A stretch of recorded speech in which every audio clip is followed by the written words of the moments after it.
Hi guys, welcome back to my Burst Coin mining farm. My name is Kira and today I'm going to show you how to connect your JBOD into your computer. I'll be using what's known as a SAS HBA card in order to connect the data from the disk arrays back into the system. The SAS HBA that I'll be using is the 9201 16E card, and I'm going to show you guys how to connect it up and also update the firmware on it so it talks properly with the systems. This is my 9201 16E LSI card. This thing has 4 SAS ports on the back, and it has its own dedicated processor on the board, which gets pretty hot. And right now I've got it connected to a riser because this motherboard is rather small and doesn't have additional ports. And I wanted to make it easy for you guys to identify the card in the video. So I won't be getting as good of a speed as you could potentially get on your own computers, but this is good for demonstration. Over here we can see the inside of the JBOD, and this was the one that I modded last week with a new power supply here.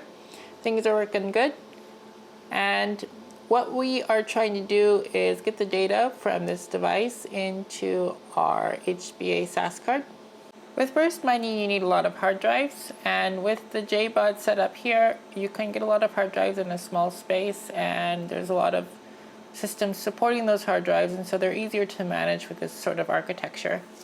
So this JBOD has 24 drives, as you guys know from our previous video, and they're connected to 6 backplanes. And here you go, you can see the model number of the backplane. And we have all of these data lanes going into the expander card here. And the expander card takes all of that data and allows it to move on the SAS cables.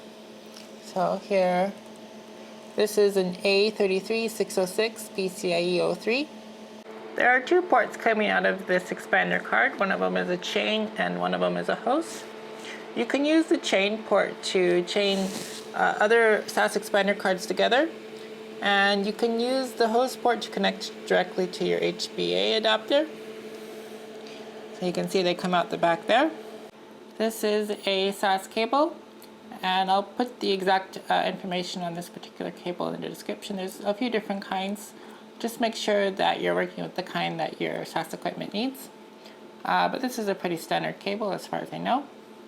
Anyways, we're going to connect one side in here into our host bus adapter, and the other side of this cable, which looks exactly the same, will plug into our expander card on the JBOD.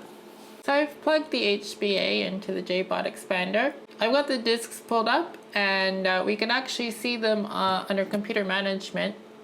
If you go to computer management and you've just connected your systems, you should be able to see all your disks here. And I'm going to show you how to always get this result.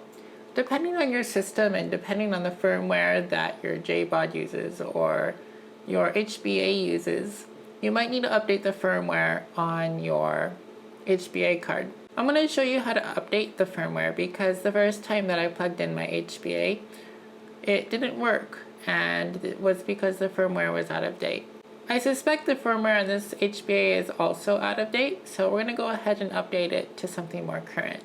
The first thing that you're going to do is you're going to Google for the firmware for your controller. Mine is the 9201 16E, and version 20 is the newest version. And so this is IT, firmware, BIOS for MS-DOS Windows. It was really difficult to find these packages. If you're using an older SAS controller, you might have to poke around. In order for me to find this package, it took me a few hours actually. I would definitely recommend this rebyte.me. They seem to have a lot of old packages and they seem to work pretty well. And again, this may not be the one that matches your model, so just be careful with that. It's not extremely difficult to break your host bus adapter, so just be really careful when you're updating the firmware. So I've downloaded the files and I've unzipped them into a directory here. And what we're going to do is we need to run the SAS to Flash, in my case, the SAS to Flash flash utility, and this is a 64-bit variant. So we're going to go to open a command prompt, and you have to run it as administrator. And we're going to go to our directory with our files, and now we should be able to access the flash utility. So if you go SAS to flash.exe-help, you should be able to see the help commands. And the other thing that you should be able to see is when you go to list all, you should be able to see your controller. And it'll give you the version. So the firmware version is 7 and the NV data version is 7. And so those are both out of date by quite a few numbers. We don't really care so much about the BIOS. To verify that your storage controller is installed, if you have any trouble, make sure that it's listed on Device Manager under Storage Controllers, and it's the LSI adapter. And my particular one is the SAS2 2116 Meteor Rock. And for those of you using Linux, it is possible to flash the HBA controller on Linux. You will just have to make sure you get the right software from rebyte.me or wherever else you can find it. So in order to flash your controller, you're going to use the -O and the -F operations. The -O will put your SAS to flash in advanced mode, and the -F will allow you to select your firmware image. And we'll put in the location of the bin file, and we're going to flash the firmware here. And it's really important, as with all firmware upgrades, not to turn anything off while you're doing this, so be very careful. When the firmware is updated on the system, you should see that it's replacing the NV data, and then it will also replace the firmware version. And now if we run our SAS to flash and we go to list all, we should see that the firmware version and the NV data version are updated successfully. So if we go back to our disk manager, we should see everything. Everything is still unallocated, which is good. If you look on the output when you use the list all command, you'll notice that there's a BIOS on it. And this BIOS allows you to boot directly on the disks in the JBOD.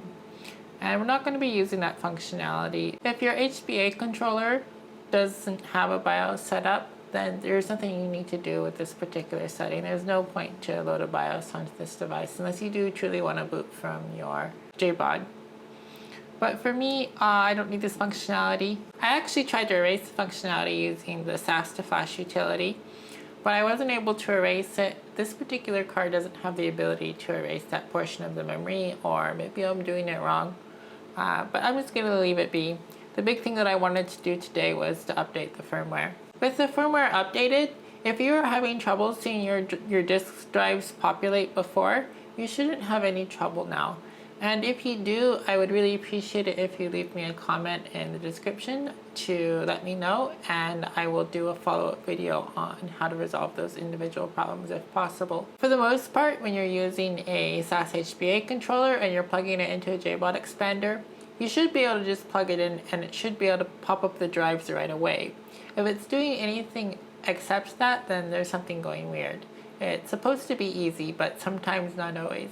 So now that you have your disks populated under computer management, under disk management, you can set them up to be mapped drives. So you can say this disk will be drive D and this disk will be drive E, etc. You can also go ahead and set up RAIDs if you want to take advantage of higher write speeds or read speeds or whatever you need. When you're plotting and you're using a CPU or a GPU that's generating plot files faster than the disk can write, you might consider doing a RAID 0, and this will allow the plot files to write at the same speed or greater than at the speed at which they're generated. And this allows you to maximize your efficiency when creating those plot files. The only thing about that is if you have a striped drive, then if one of those drives go down, you lose the plots on those drives. So I would only really recommend doing striped drives if it's extremely fast for you to replot things in the case that one of your disks goes down. I know that for my GTX 1080 Ti, it can plot a terabyte in about 48 minutes, and that is extremely fast. And so if I was to lose multiple terabytes of plot files, even upwards of 64 terabytes of plot files, I am not really concerned because it only takes a couple days to replot that. And the likelihood of one of those disks going down, I'm not really sure it's an issue. I have 3 Stripe 0 RAIDs on my other JBOD, and they're all 64 terabytes each. and they've been stable for about a month, and there's no issue there. So I think it's acceptable if I can get that sort of uptime and also stripe zero these disks, and that allows me to most efficiently write the plot files to the drives. So with this computer, because I know that it's got a Ryzen 7 on it, we should be able to hit the write capacity for a single drive, but let's go ahead and give it a shot. I'm going to go ahead and make a simple volume out of our first disk, and we're going to use just defaults and everything. Okay, now we've got our drive connected here, and it's on D, so we'll go to Turbo Plotter, and we're going to use the CPU for doing our test plot to the drive. So we'll go here, and we're just going to see what kind of speed we can get. Click OK, and we'll start plotting. The reason why I like the Ryzen 7 1700 is because of its compute capacity. It can really throw out those nonces, and I believe Turbo Plotter does actually a better job of utilizing the CPU than, say, the built-in plotter like XPlotter in the QBundle software. So this is a pretty respectable number of nonces a minute, and it looks like it's generating it pretty fast, but I think the drive probably won't be able to keep up with this sort of speed, so we'll let it go for a second, see what happens. So you can see that there was a pause in the computation of the plot files, and this was because it was waiting to write to the disk. And when you see this happening, especially if you've got longer gaps in between your computations, then that's when you definitely want to consider throwing some of your disks together in a RAID 0 to help the plots write faster to the disks. And this is purely to improve the efficiency of your generation. Once you've got those files on the disk, you could potentially use other disks on the JBOD to move those files around to individual disks from your RAID 0s. And that way you get the benefit of very quick write speeds for your plot files, but you can also move them around to drives that won't crash or fail and burn and die if your RAID 0 disappears suddenly. So I'm going to go ahead and show you guys how to set up a striped volume. So we'll go click on one of our disks that we haven't used yet, and we'll go New Striped Volume. And we're going to add a couple of disks to here. So by couple, I mean 3. And then we're going to click Next. And we're going to let it pick a drive letter. And let it automatically pick your allocation unit size. If you have any trouble, it's probably because it's too small and you actually need to go higher. The allocation unit size kind of has an upper limit, so if you pick these low numbers, they might be able to support a terabyte, while the larger numbers, they can support much more space, like hundreds of terabytes or dozens of terabytes. So that's why it'll throw you a mysterious error if you have the wrong allocation unit size. So for now, I'm just going to leave it as a default. So you see this error? There is not enough space available on the disks to complete this operation. This is trying to tell you that your allocation unit size was too small. So click OK, and we'll do it again. So we'll go New Striped Volume, and we'll click here, here, and here. So we're making 4. I like 4. 4 is a great number. And we're going to just bump the allocation unit size to this 8192. I had to change it to a quick format so it would go faster. So now we've got our striped volume. If we go into our computer, we can see that it's pretty large. We've got 3 disks, so 29 terabytes, and that's it's supposed to be 32, but because of the formatting, of course, you lose some of the space. So if we go into Turbo Plotter now, we're going to pick our processor, and we'll pick our target disk path, and it's going to try to fill 32 terabytes. So this utility is giving you the raw space, which is kind of interesting. So we'll click Start Plotting.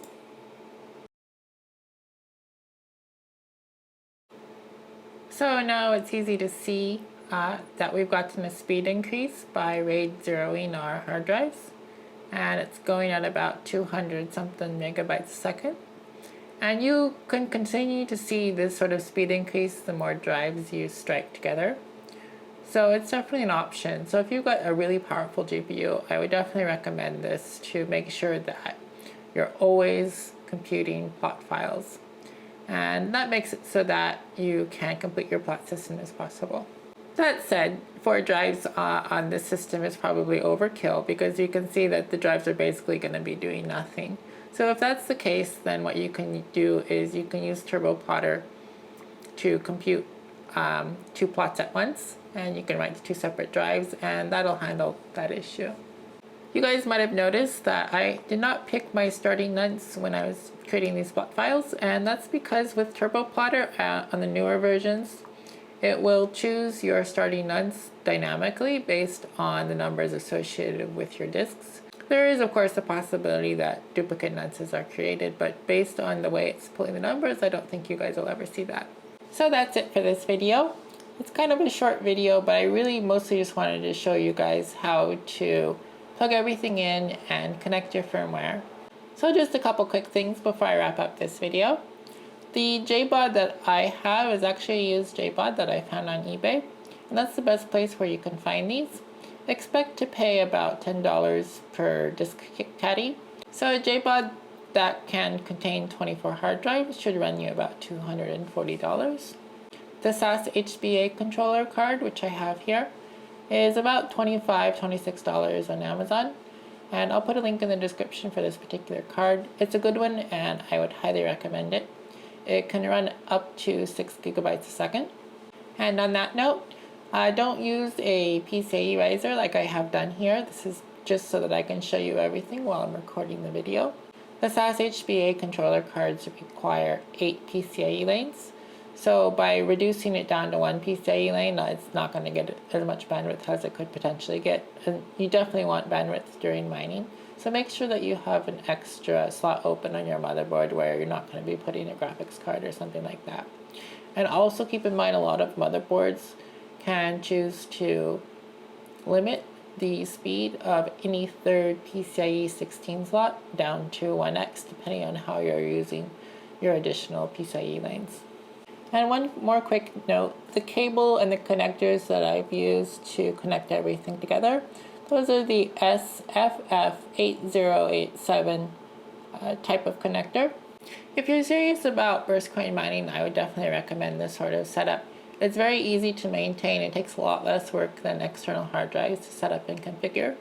The only thing that I might say is I suspect that these sort of setups consume more power than the external hard drive setup, but that is yet to be proven. So I'll be doing a video on power consumption, and I'm going to be comparing my internal hard drive systems with my external hard drive system. I hope you guys found this video helpful. If you've got any comments or feedback for me, please leave me a comment. Also, if you'd like to look at the hardware that I used today, there will be links in the description for everything, as well as a link to the firmware that I've shown in the video today. If you liked this video, please hit the like button, and if you feel like subscribing to my channel, go ahead and subscribe as well. You can also support me directly on Patreon. There will be a link in the description. Anyways, that's it for this video, and I hope to see you guys next time.